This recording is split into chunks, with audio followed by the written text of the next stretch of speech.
Hey now, Death Curse Society live from Living Dead Weekend, and man, what a great time we've been having here. It's been awesome, and we're here with one of the legends of Night of the Living Dead, Mr. Gary Streiner, Image 10 Productions. He's gonna sit down with us, give us a couple of questions, and talk to us about Night of the Living Dead. How you doing, man? I'm good. It's always interesting to have legend connected to your intro, you know? It's funny how you inherit things, you know? It's great though. I mean, but let's face it, Night of the Living Dead, I mean, man, this is a classic. This is a cornerstone of like modern horror and what led into it. I mean, how did it all come together, you know, getting involved with George and everything, and Image 10 coming together? How did it all go down? I mean, my involvement all happened because my brother was George's partner. And when they started the Latent Image, which was the first company name, they were off shooting one of their first productions, and it was called Expostulations. And my brother recruited me to come out and be an extra in that production, and I never left. I just said, wait a minute, I'm from Pittsburgh. The likelihood is I should be looking for a job in the mill somewhere back in the 60s. I don't really want to do that. And then all of a sudden this opportunity pops up and I go, I think that's the direction I'm going to go. And that's really, I mean, that's an honest, true story in the way it happened. I mean, it was just like, kind of like, all right, this is a good paying gig. Let's do it. No, it wasn't. It wasn't a good paying gig. It was as much a volunteer gig back in those days as it was anything. But it was more about just being, I don't know, involved in something that had a bit more legs than just an ordinary job of any sort. You know, I mean, you get in the film business, and I always tell people.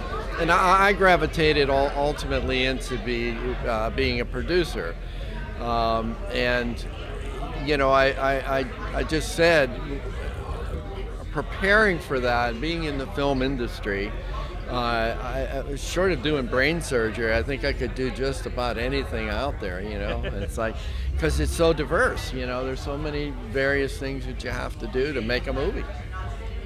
We talked about this a little bit a couple days ago, passing through. When you guys were making Night of the Living Dead, you're obviously you're there, you're shooting it, you see the script and everything. But did you know that you were going to have the hammer-like impact? I mean, just the nightmares that you were going to cause with this final piece. No. All we cared about was maybe getting. I mean, we were, you know, it was like, wow, if we can just get it on a screen somewhere, you know, that was about the level of expectation, you know, seriously. And obviously, as we were filming it and as it started coming together, you know, that grew, you know, and you know, we at least got more comfortable in the fact that we knew we had something. Yeah, like but you still don't know that, because you can't know you have it until the public blesses you with that.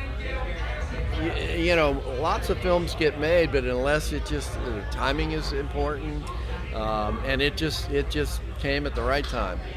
My mother still tells me stories. She doesn't like horror movies at all, and her date took her to see Night of the Living Dead, and she was scarred for life from this thing, but with good reason. I mean, this was the first film I remember. I'll tell the story again because I loved your response.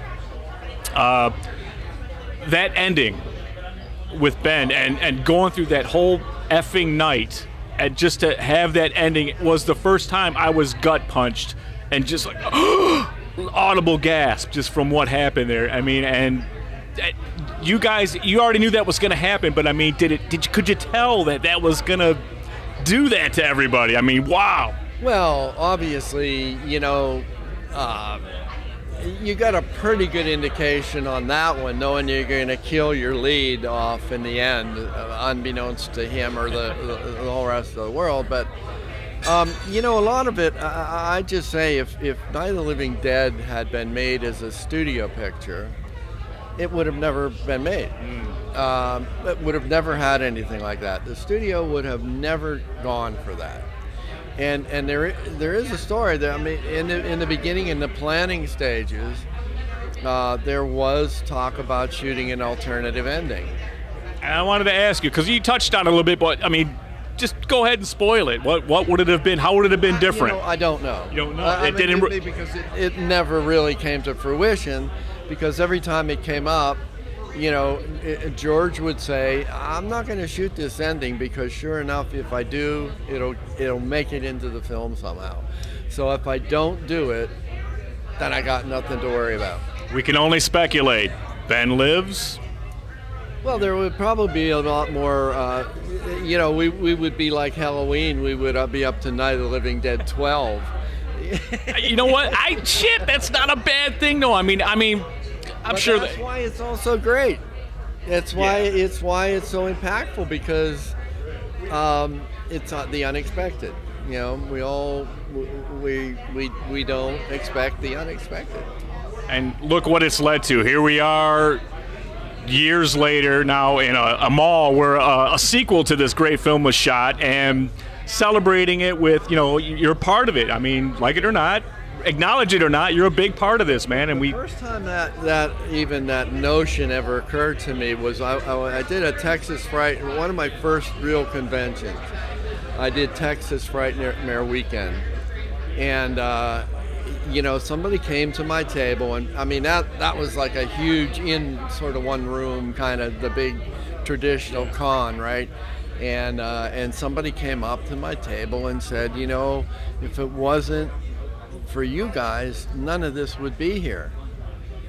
And it like slapped me like a board in the forehead, and saying, they're absolutely right. I mean, it would have probably come out in some other fashion or some other way, but we planted that seed, and so it continues on. Every horror convention you go to, well, and this one in particular, because it's Romero centric. Yes. It's hard to ignore. On just behalf of all horror fans, our viewers, and everything, man, just thank you for being part of this. And my brother says it best. He just says, if it wasn't for all you fans, he'd be sitting home cutting his grass. It's funny, I mean, but the things we do to let go and escape for a little while. I mean, but this is one of the best. Night of the Living Dead. Right. Gary Streiner, ladies and gentlemen, with Death Curse Society.